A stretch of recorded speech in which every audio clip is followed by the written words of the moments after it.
Welcome to the Selling Show, where we unpack, repack, and break down exactly how CEOs, founders, and senior executives sell their ideas, point of view, and personal brand to the people who matter most. This is your host, David Newman, and you are in the right place if you want to build market eminence, amplify your influence, and attract high-value prospects, investors, partners, talent, and media opportunities with less chasing and more confidence. Let's go.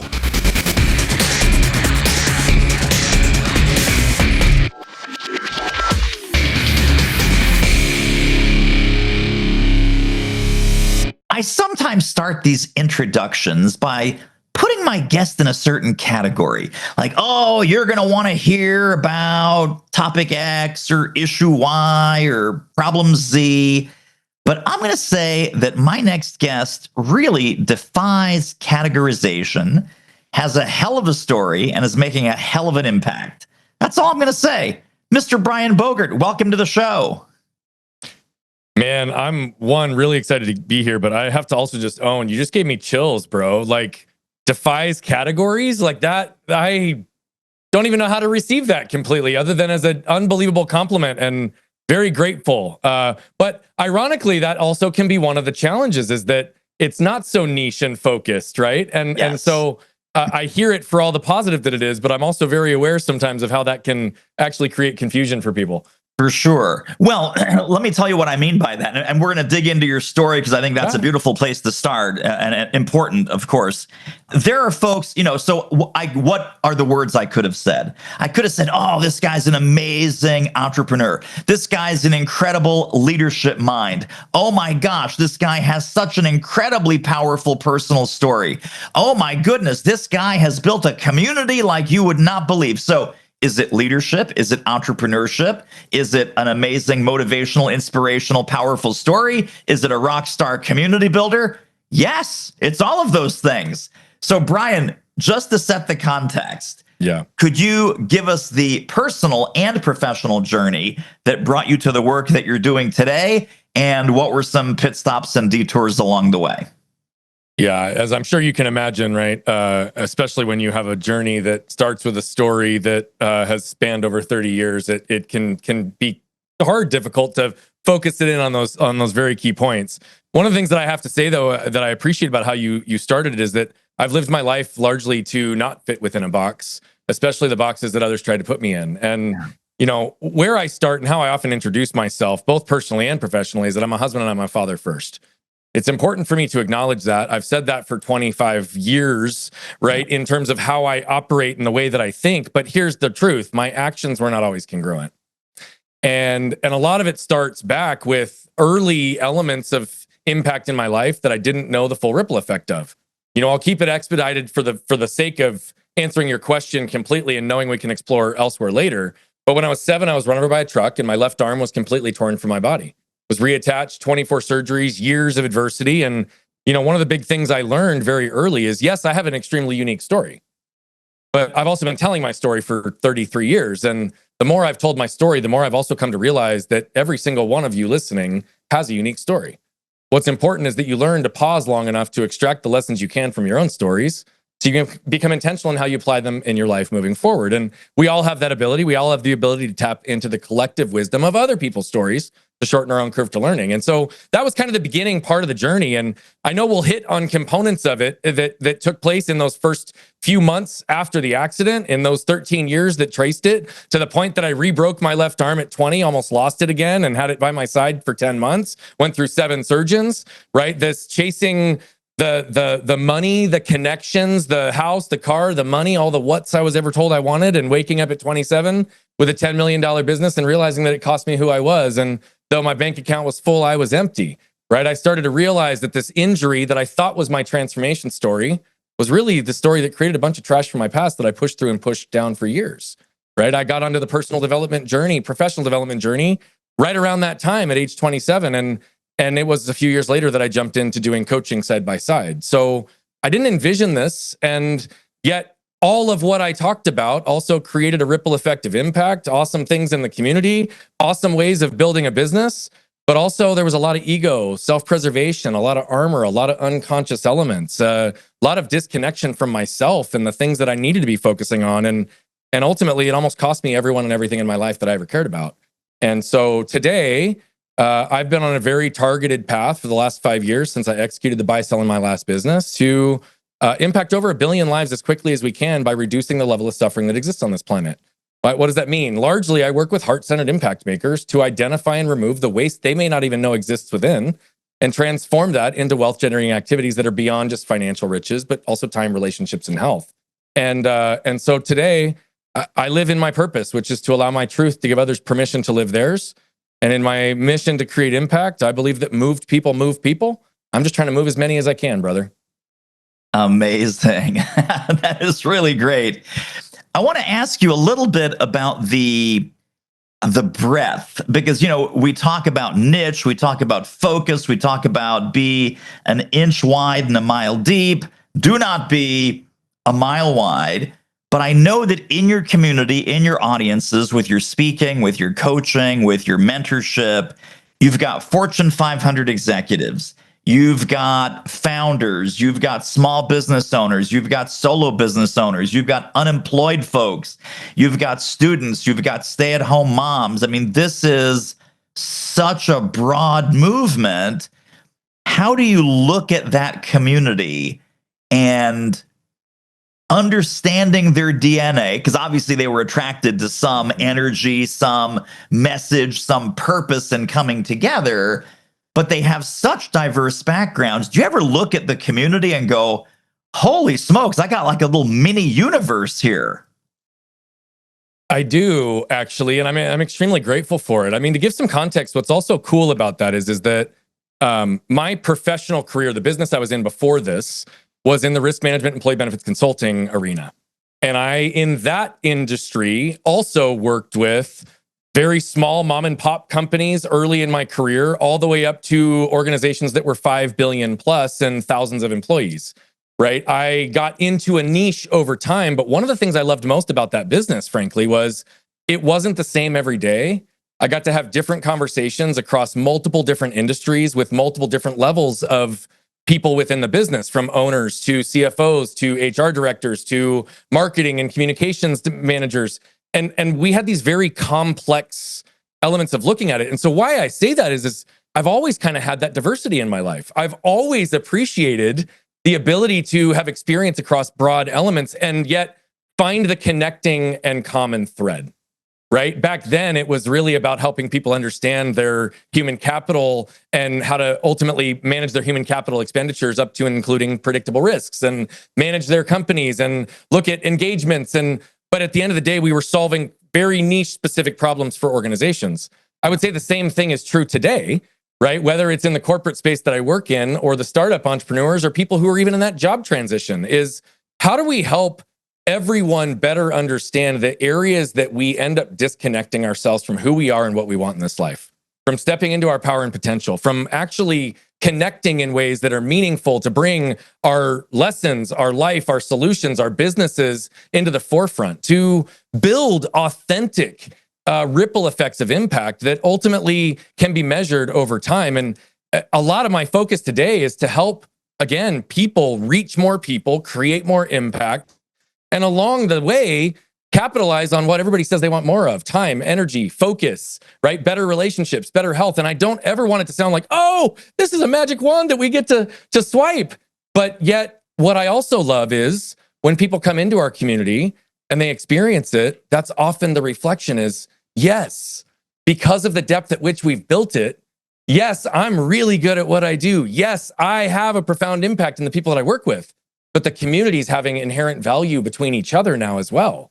There is shared and collective wisdom that they get to tap into. There's shared human experiences in relationships and parenting issues and financial challenges and growing businesses and creating offers and right things that people are in different stages of, but yet we all experience the same things.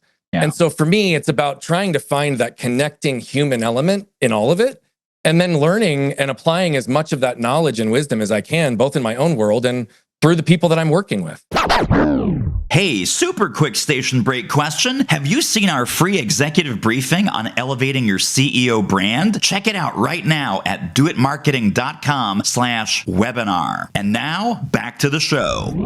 I want to explore a little bit about the personal and professional crossover. And this is so funny because literally last night I'm having dinner with a former client. We worked together years and years ago. He lives in Austin. I'm here in the Philadelphia area. He had a client engagement, so he said, "Hey, let's grab dinner." And he's a leadership and communications guy, and he works with 911 and emergency response call centers and 911 supervisors. And these folks are very, they're, first of all, they're all superheroes. Truly, they are. They all are much more about giving than they are about receiving. That's how they're wired. And he starts all of his programs. He has these 6-month transformational kind of programs, and he's got 3-day boot camps and all this crazy stuff. And I'm telling you, I said, well, tell me how this works. And he says, well, the first hour of the first day, most people are crying. And I said, what? He says, the first hour of the first day, we do things that go so deep, so fast, it cuts through the cynicism, the resistance, the, oh, I've seen this before. Do we have to go to this training? And he says, I need to deal with them as people before we can make any changes to their leadership, their behavior, their communication, their collaboration, their delegation, their innovation. None of that matters until I open them up and get them to understand that there's a human being that is going to be receiving and implementing these strategies. So talk a little bit about what is it, because I know that in a lot of your testimonials, which are abundant and amazing, people always say, Brian helped me not only at work, but at home. Brian helped me not just professionally, but personally. I'm a better dad. I'm a better son. I'm a better sister. I'm a better brother because of what I learned from Brian. So help me unpack, because last night literally was like, oh, wow, I've never done that. And so I'm wondering, like, what's missing from my toolkit that I don't deal with the people first. I just pour all this marketing and sales crap on their heads and wonder why it doesn't stick. So talk to me about the Brian Bogert personal, professional, human connection that you love to foster with your clients and audiences. Yeah, I mean, even just the way that you described it, I find that so much of our lives from the time that we're born, right? We're born as our brightest, most authentic, burning light. And then parents, teachers, coaches, and employers start saying, you should do this, you shouldn't do that. You should be this, you shouldn't want that. You should live here, you shouldn't live here. You should have this job, not this job. You should drive this car, right? Should in and of itself is a shame-based word. It implies that whoever we are and whatever we're doing, we're not good enough. And so what happens is we start living our lives and making decisions until we are funneling ourselves down inside the box, not based on who we are, but based on who the world has told us who to be. Yeah. Right. And therefore, we also don't consciously know all the things that we even find ourselves reacting to on a day in and day out basis. But that should language in that box literally creates armor and disconnection, which I'll talk about in just a second. But ultimately, here's the truth. Almost everybody believes they're stuck because they have the wrong strategy or tactics. Now, I want to emphasize that strategy and tactics are critically important for how to scale leveraging and scale and leverage our businesses and our lives. However, if you put flawed strategy and tactics on top of a vehicle that isn't capable of driving where it needs to go anyway, then all you've done is you've just bought a bunch of bling to make a car look pretty, but it didn't do anything. And that's what we call all show and no go, right? Yeah. Here's the thing, like at the end of the day, we are never stuck because of those reasons. We're always stuck because of the trash from our past. What's the trash from our past? It is the emotional triggers, behavioral patterns, and environmental conditions that have created a set of beliefs that our life has only further validated over time. That we carry cellular memory at both an intellectual, a mental, and an emotional level that all of us, physical, intellectual, and mental level. So that here's the reality. We can hear something and see something and have a stimulus, and we immediately create a reaction to it, but it has nothing to do with what's right in front of us. And so in the work that I do with people, until we surface the trash that is burying them, both conscious and unconscious, the inability to create delegation and build systems to hand things off, the belief that I'm the only one in my business that I can do this, I need to sell these offers and follow this exact prescriptive approach to doing so with my show or with my communication, or I'll never sell. Like the list goes on, right? There's so many applications where this can show up. You know, I'm working with a guy right now who runs a $50 million logistics company, but he didn't realize until a month into working with us in unpacking in the process that we did, that he's lived his entire life to live into his father's standard. And yet he's got imposter syndrome because he's a second generation business owner, even though he 100% earned his way to do it and financed it 100% himself without his father, right? So until that happened, we couldn't help him create 2 new e-commerce brands, to help him move into 2 marketplaces, to shift the identity of the company until he himself realized what he was hiding from in the first place, right? I've got a content creator that we've worked with. She's for 10 years has had a really niche space, very, very good at what she does, to the point that she averages 1.5 million followers on each individual platform. She averages 3 to 5 million views per week across her platforms and gets 300 to 400 DMs a day, and yet had never made more than 50 grand in a year because she didn't value herself or her profession enough to see it. In the first time of working with her, we unpacked that her greatest shame, her greatest trauma, her greatest trash was actually tied to her creative profession in interactions that took place between the ages of 7 and 12 that it took about 9 months to work through. But in the first 12 months of her doing so, she 4x'd her income, and she's on track to do over 7 figures this year. I've got stories for days that will tell you and show you that if we force a message, a system, a strategy, a tactic on top of a flawed base and foundation, we're never going to be successful. But it comes down to something as simple as me working with a client the other day, and all I want him to do is to write out a list of both desires and what he believes he deserves in his intimate relationship as well as his business. But deserve was a trigger word, because deserve to him told him that he was being selfish, right? That it was a bad thing. But here's the funny part. If we look at the real definition of it, how it was conditioned in, deserve is literally what we believe we're worthy of. Self-worth is defined as what do we believe we deserve? How are we ever going to communicate those things and advocate for our value and our worth in the external world if we don't even know what it is in the first place? Right? And so at the end of the day, this is what I know. And here's where most people get stuck. The trash from your past is not your fault. It just becomes your responsibility once you become aware of it or you start burying others in yours. So the second that you're in the shame and blame game, you also lower your frequency into that shame state. Right? Anybody who understands and studies Hawkins, he mapped the human frequency scale from 0 to 700. Shame is the lowest registrable frequency at 20. 90% of the world are stuck between anger and fear, which is 100 and 150. Courage is about 200 to 400. Self-actualization is 700. So the second you wake up in the morning and say, man, I should have gotten up earlier. I should have eaten better last night. I should have worked out better. You immediately lower yourself into the shame state. And how do you open yourself to receiving an abundance and connection and joy and fulfillment when you're already in that state?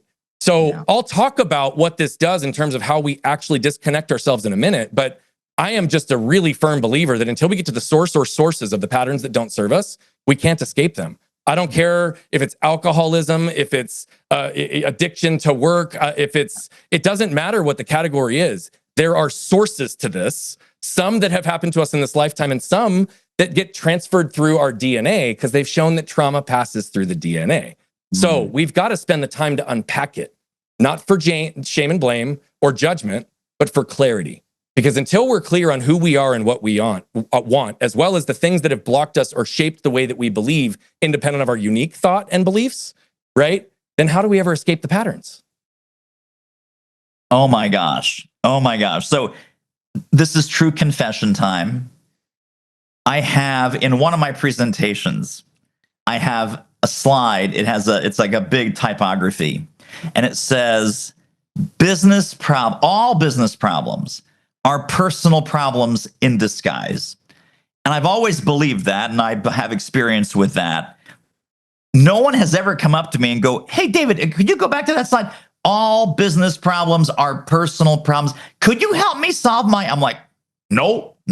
Talk to my friend Brian, because that's what Brian does. I cannot help you solve your personal problems. Yeah. I wish I could, but that's not in my toolkit. So at what point did you realize that all business problems are personal problems in disguise? What was the, were there a couple of clients where you're like, this person should be way more successful? What the hell is going on? You shared a couple examples, but can you remember the first time when that light bulb went off? Me. Perfect answer. I made all the problems in the, I made all the mistakes. Right. I mean, if we look back at a whole variety of things that I did, right, it wasn't from malintent. It wasn't from a place of believing that I was doing that. I always had a great intent, but I was always blind to certain things. Yeah. Right. So shame for me would show up largely in my business in ways that anytime someone told me that I talked too fast or I was too loud, I don't know if you've noticed yet, but I talk fast and I'm loud. Right. And I have a big energy. Right. The number of times in my professional career that I would have been in a boardroom where I brought the 15 people in that room together to sell and convert the client. And then one of my teammates would lean over and say, shh, Brian, you can't talk so fast. You can't talk so loud. And then what would I do? Because I wasn't aware of it at that time, I'd shrink down and I'd bite my tongue. I'd get a welling up in my throat, even though everybody in that room was there because of me. Yeah. Right. It was when I wouldn't have control over an outcome or a detail, or I didn't feel like I had the clarity and the structure in place with teams that I could even sometimes have a little bit of a reaction. Very rarely in a professional sense, but I have a big energy. And if I'm not happy, my team knew it. I was a keeper of the culture, right? But I also allowed a lot of emotional and financial extortion to take place over years with business partners and not being able to set effective boundaries and not being able to advocate for myself, even though I made a shitload of money. Yeah. Right? Like it's again, I believed at some point that chasing all this, if I built a life of prominence, a life of significance, that maybe people just want to be around me. Right. And that wasn't a conscious thought. But how did this show up elsewhere in my life? Well, guess what? I did have deep levels of anger that were going on. I didn't actually understand and have the ability to accept my anger, to see the full circle dynamic of this until a year after I left my last firm. It was 10 months, in fact. And it was 10 months after I left that my wife went on, mind you, after I had committed to go helping others get clear on who they are, right, in the world. My wife, 10 months later, went on to say things I'd done, ways I'd shown up, patterns I'd created had caused a path that caused her to lose who she was. As I'm actively committing this to the world, the person I care about the most is reflecting back to me that I actually tore her down. She'd been trying to tell me for periods of time, but I was so blind to the fact that I really did have anger. Right? She'd say something as simple as this. And this is a personal example, but it happens in business all the time, right? Something like this. She'd say, hey, honey, what do you want to do with the kids this weekend? But my shame and my anger filter would cause me to hear it this way. Hey, honey, you've not done enough to be a good husband and father here recently. So what are you going to do to make up for it this weekend? To which point every cell in my body feels the need to defend that. Why? Because I'm a good husband and father. I work my ass off. I try really hard. I provide all these things. And then what do? I rattle off the 10 things I've done in the last few days to show her I'm a good husband and father. It wasn't even what she asked, right? And I started to really unpack and pay attention to human behavior, not just from a performance and mindset standpoint, but the recognition that human connection without emotion isn't really human connection. That there are elements of depth that we need to understand, and also how often in my life my intent wasn't being seen and understood, whether it be in my professional life or in my business, in my personal life. Yeah. My intent was pure, but my actions, behaviors, and words were communicating something different to the world, and I just wasn't conscious to it. Right? And so that's where I started to develop the thought process. And most of the frameworks that I have developed and teach are ones that I created because through 750 grand invested in myself in healing modalities and coaches and therapists over the years, there wasn't a single pathway that I felt I could go through and navigate myself to get where I needed to. Yeah. But I had to repair my marriage. Right. And so I sit here today, my wife and I have been together for 18 years. We hid from each other unconsciously for 14, but she's been emotionally safe with me now for 3 years, only 3 years. Yeah. But is it a coincidence that we have the most amount of intimacy, the best life, having broken generational patterns in our home? No, it's not a coincidence at all. Is it a coincidence that I lived in daily physical pain for nearly 31 years in a physically, by medical definition, broken body? And now I'm going on almost 2 years with zero physical pain? No, that's because I unpacked trash that I hadn't been able to see or understand or process before. And so often it's when people are communicating, and it comes down to this. We all seek and desire 4 things. We all want to feel safe. We all want to feel protected. And those aren't the same thing. We all want to feel seen and understood, and we all want to feel connected, right? But the second we don't feel seen and understood and connected, safe or protected, what do? We protect ourselves. You know those 35-gallon black trash bags, David? Right? Yeah. Imagine unfolding one flat on the table and picking up one on each corner, and now it's up in front of your face. That's your armor, right? So this could be going into a networking event where everyone wants something from you instead of for you, and they're just handing out business cards. It could be going back to your family's house for the holidays. Your dad, your grandma all look at you a certain way, and weeks out, you start feeling that like just, like yuck, right? It could be a boss that you don't feel ever understands you, or a teammate or a business partner that never seems to quite get your perspective, right? Yeah. Question is, if you're holding up this armor, how could you properly expect anyone to see who you are, what you're willing to do, what you're not willing to do, your heart, your intent, your soul, your desires, your boundaries, your worth, your value, all delivered through an opaque force field? And that's assuming that they aren't carrying their own that's going to further dilute the message. Oh, yeah. See, so the reality of it is the second we protect ourselves, we actually guarantee we will disconnect ourselves, both from being seen, understood, and connected at the deepest level, but from who we are and what we want. And that's what people don't seem to understand.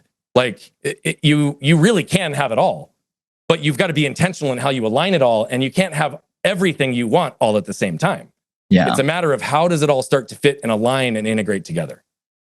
Wow. So powerful. I want to just work through a couple of the value bombs that I know you love to share with your audiences. And we've hit on many of them, but because you mentioned that we're going to get around to this. And I think this is the point you were talking about, how to embrace pain to avoid suffering. Most people do everything that they possibly can to avoid pain, minimize pain, medicate pain, run the other way when pain shows up. Talk about pain versus suffering. It's important because we have to understand the nervous system first, and then we have got to define pain and suffering to just really land this concept, right? Our nervous systems are hardwired to anticipate threat, risk, protect us, right? And largely we're wired to have that be done in a physical sense, right? Because we lived in a very physical world for a long time before a lot of the digital elements took place. So why I say that is 100 years ago, if you cut your leg, you could die, right? Today, that's not really the common problem anymore. But most people haven't updated their operating system to keep track with what is it that we're actually reacting to these days. Pain is defined as short-term, intermittent, and a direct cause, and alleviated once that direct cause is removed. What do we do as humans? Then we put adjectives in front of it to change the definition, because that just makes it more fun. Acute and chronic. Acute maintains the definition, but chronic inherently changes it. Why? Because it persists after the direct cause is removed, and it's not short-term. So let's stop calling that chronic pain and call it what it really is, suffering. See, people don't want to admit that suffering exists, particularly when it's a direct result of their choices. But the unavoidable precursor to change is acceptance. So until you accept the current state of things, you cannot alter them. Right? Now, what does this concept look like in practice? We can embrace the pain of hitting the gym for 30 minutes a day to avoid the suffering of aches and pains of a sedentary lifestyle. We can embrace the pain of a difficult conversation with a loved one or spouse to avoid the suffering of being stuck in a loveless marriage or frankly wanting out and not knowing how. Right? We can embrace the pain of the fit our kids are sure to throw by having them put down their mobile devices at the dinner table to avoid the suffering of years of lost meaningful connection and conversation we'll never get back. As business owners, we can embrace the pain of firing our top salesperson to avoid the suffering of losing all of their top talent and having stagnation because they were the greatest cancer in our culture, right? We can embrace the pain of doing the difficult work and actually being willing to look inside to avoid the suffering of a life of always feeling empty, disconnected, and unworthy, right? And at the end of the day, it does come down to clarity. You know, I've been working with a client over the course of this last year, and it's interesting because as you brought up the pain versus suffering, he was actively suffering. He was in a job where he had been a part of building a $10 million business. He wasn't being respected by his business partners. A lot of the financial guarantees weren't coming through. There were things that were just moving in a way that he was losing track of. He had an unhealthy relationship with alcohol, and he was damaging elements of his family and his kids. He was actively suffering, but he also had completely lost track of what he wanted, right? He was dealing with resentment, frustration, exhaustion. He embraced the pain of doing the difficult work, unsurfacing and unpacking the pieces that were blocking it. Within a year, what happened? He got the courage and decision to go leave this organization, figuring out that he would have financial other opportunities, but in the process of doing so, had to reinforce clarity in who he was and his boundaries because the recruiting firm was not following through. So he even started a job, resigned, but ultimately, what I had told him is he had to be willing to get himself to the place of leaving. He did. And guess what happened? They freaked out because he was the leader. He was the cultural leader. He was the revenue leader. And they threw him a $500,000 check and just promoted him to president of the whole $45 million operation, right? But here's the other side of it. He knew and accepted in the first 2 months that he never wanted his kids to believe that he was an alcoholic like his father was. One of the biggest and most profound moments was when he actually surrendered in the first 2 months of conversation that his 10-year-old likely already knows. And what does that mean in terms of what his actions and behaviors are communicating to his son? He repaired relationships with his son. He repaired relationships with himself. He repaired a relationship with the most important person in his life, one of the only people who'd made him feel safe, but it was on the brink of losing, which was his wife and his partner, right? He made the investment and embraced the pain to do the difficult work. And he not only got back the power and control that he was hoping for in terms of influencing the trajectory of his career and financial future, but he also secured why he's doing this in the first place and is putting in work to actually create repair and deepen trust in the relationships that matter most to him. He could have stayed on the same path, but instead he actually learned what he's worth, advocated for what he's worth, set the boundaries, and was able to do so in such a convicted manner that within 12 months, his entire life looks 180 degrees different. And I've got hundreds of those stories, because the reality of it is when you're willing and have the courage and desire to find in and stand in your truth, freedom is just on the other side. The issue is most people don't want to dig through the trash long enough or deep enough to find the truth, and they avoid that path. Oh my gosh. Amen times 10. That's incredible. Next one that I would love to talk about, because on the surface, you hear a lot of people say this, just like when I put crazy stuff in my slides and really have no idea how to fix the problem. But a lot of people say this, and I think you have a very three-dimensional view of it. The soundbite is people before profits. And you know, there's every HR mission statement. Our people are so important. We love our people. The difference is our team.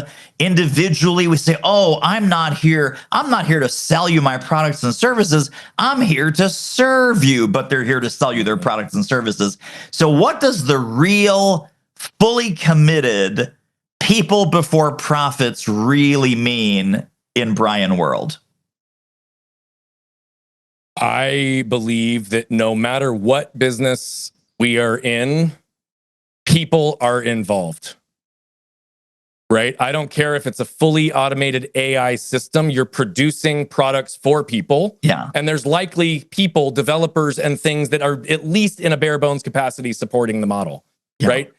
All the way up to full-blown service-based businesses that people are serving people, not through products or, right? Just real-time wisdom. And why I say this is because if we can recognize that relationships are what make everything happen, our relationships with ourselves, our relationship with technology, our relationship with pain, our relationship with money, our relationship with business, and what are our reasons for doing so, right? There are so many people who undervalue themselves because they care so much about what they're doing, but they don't know how to advocate for themselves as the primary person that needs to be focused on to even establish the profit.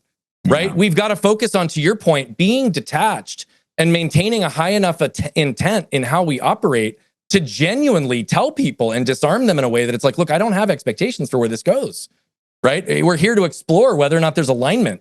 And I know that you've been conditioned by every person you've ever talked to before me in this industry to believe that I'm going to ask you these questions and sell you in this approach. But the truth of the matter is, I don't know if I'm the right fit for you, but more importantly, whether or not you're the right fit for me.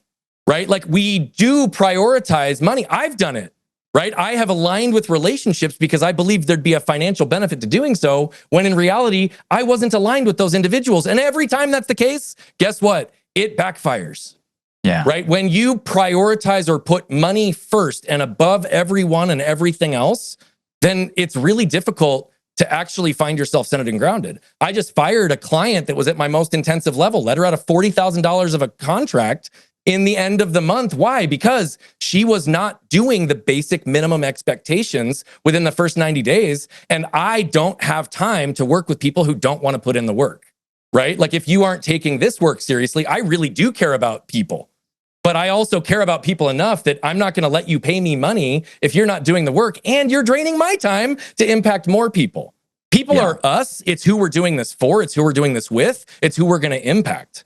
right? So that literally means business partners, romantic partners, family. That means people within our businesses. That means clients, partners, supporters, all of it. Because if we actually can remove the financial equation from that interaction, then we really focus on how are we actually adding value and helping this person. Yeah. And then it's less transactional. Now, I realize that doesn't give the full answer to the question in terms of like, well, that sounds all great and Pollyanna, Brian, but how do you get there and do that, right? It is a fundamental shift in the process of even selling and understanding what we can do, and are we selling or are we really seeking to add value, right? But I know, and I've seen it in business, the first firm I was with in a publicly traded company had such ridiculous profit margin goals that in the down economy in 08 and 09, despite the fact that we outperformed every competitor in the space by 25 profit percentage points, right? 25%, we were above the leading market, which were all single digits. The profit center leader laid off 16 people to ensure a $500,000 bonus for himself. Wow. Right? And so to me, that's profit over people. And how often do we see situations where people make a decision because of the perception of what that money will gain, whether or not there's alignment, or the vice versa, make a decision that will hurt others for personal financial gain? And both of those paths are a path to emptiness, I feel. Holy smokes, so much value in this episode. Listen, if you are loving what you're hearing, feel free to download, subscribe, tell a friend, leave a review on Apple Podcasts or wherever you're listening to The Selling Show. Now, back to the interview. Last one, and I think this one may be the most profound or the most personal, I suppose. Tell us about if and how I can help. That is a philosophy and a mantra and a guiding principle of yours. It goes back to the whole concept of people before profits as well. It's to determine if and how I can help, right? Now, that can mean things formally or informally, right? So, I mean, it was even something I had said to you in the first time we got to know each other. We were introduced, and in the very first conversation, I was like, bro, I don't have any expectations. I'm here just to simply get to know you and determine if and how there's alignment and if and how we might be able to have mutual energy exchange or value exchange, right? Yeah. And that may be formal or informal on either direction, but why don't we have a conversation and explore, right? The if and how is, I might not be the best person to help always, right? I might not be capable of fulfilling what they need most. If I'm actually honest and paying attention to having high intent for the other person, I can sell someone, but is that actually in their best interest also? Yeah. So the if I can help is actually an honest assessment on both ways. It's to ask questions and determine, right, where are there places that we can offer value now versus where are there questions or talk tracks that would allow me to understand within the activities that I get paid for and the solutions I provide there, if there is a way I can help formally. Yeah. Right. But I believe that if I determine the if, the how will be very clear. Yeah. Right. The how is I have to know if first. And then how, there's the traditional, oh, I've got these fixed offers. And then there's, hey, if this is here and how badly we want it, just because I have this predefined doesn't mean this is what it has to look like. Yeah. Right. So the how is also a flexibility because I also don't believe in running people through just a regimented system because it's different and unique for every person. So the if and how is really tied to one of the philosophies my wife and I have lived behind for a very long time, which is give until it hurts. What that means for us is that we give to the point that we feel it. And that means money, time, relationships, energy, right? Across the board. And sometimes we can only give in one of those categories and not as abundantly in the others. But if we are consistently looking to give and to help, I believe everything works out. That's the first side of it though. And that's how we contribute the value into the world.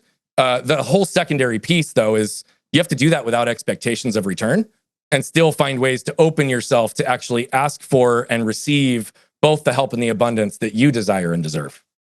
On a personal level, though, that also, I mean, you do amazing work with these nonprofits and hospital and children's causes, and you built an app all those years ago to help kids understand complex medical craziness that they overhear and they're kind of scared and don't know what to do.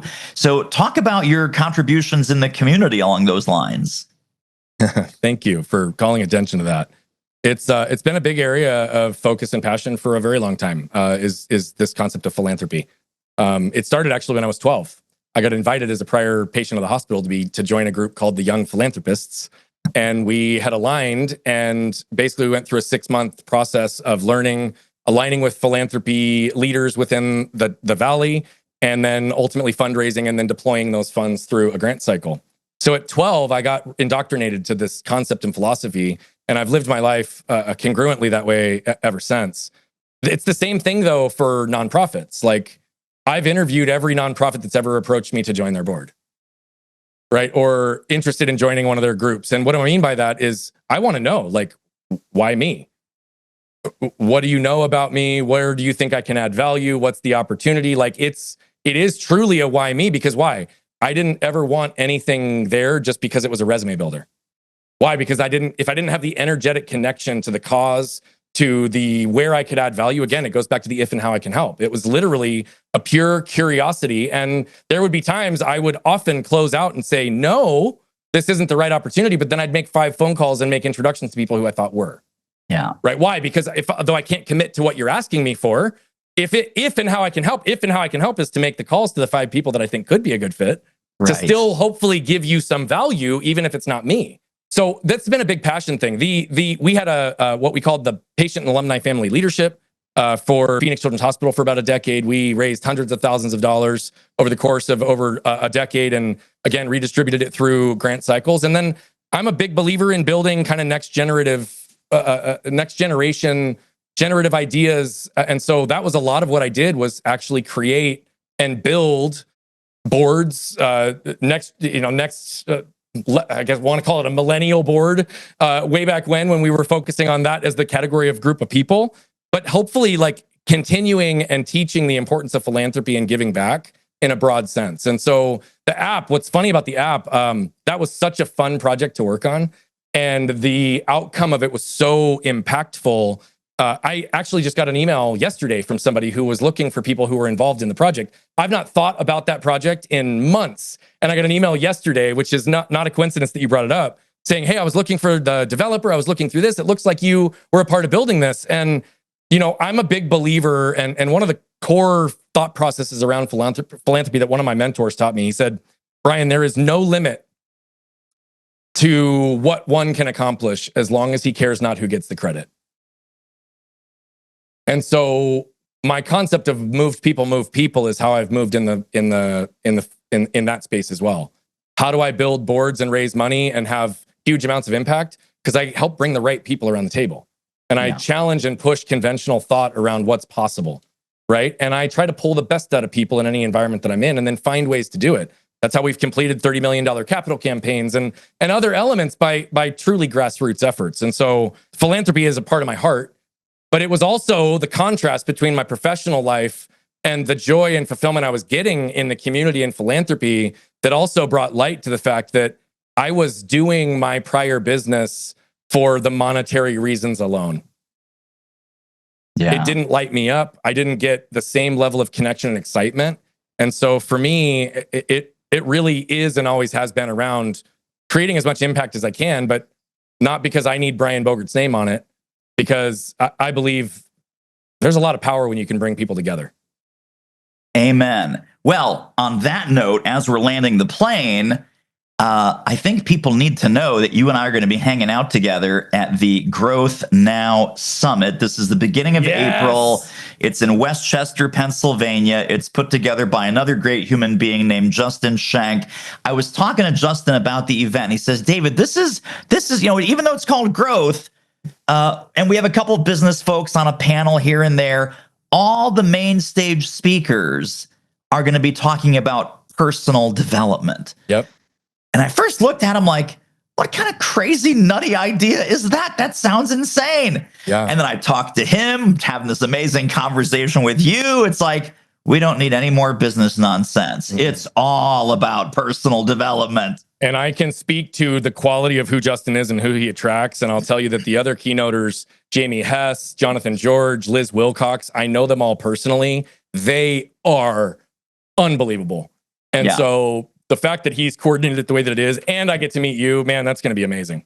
Yes. And just to be clear, Brian is going to be on the stage. I am going to be in the audience cheering, whooping, hollering, clapping, making all kinds of trouble, probably having some drinks afterwards. We don't know what's going on, but it's going to be a great time. And it, like you said, it is a fantastic, top-notch collection of humans, good hearts, brilliant minds. It's going to be amazing. So if folks want to check that out, we'll put the link to that in the show notes as well. It is Growth Now Summit, growthnowsummit.com. That takes you over to Justin's page that talks about the event, and you can get a ticket unless it's sold out already. I'm not sure, but jump on that if you want to jump on it. I think VIP just sold out, but I think that the general admission tickets are still available. Okay, as of the last I heard. Yeah.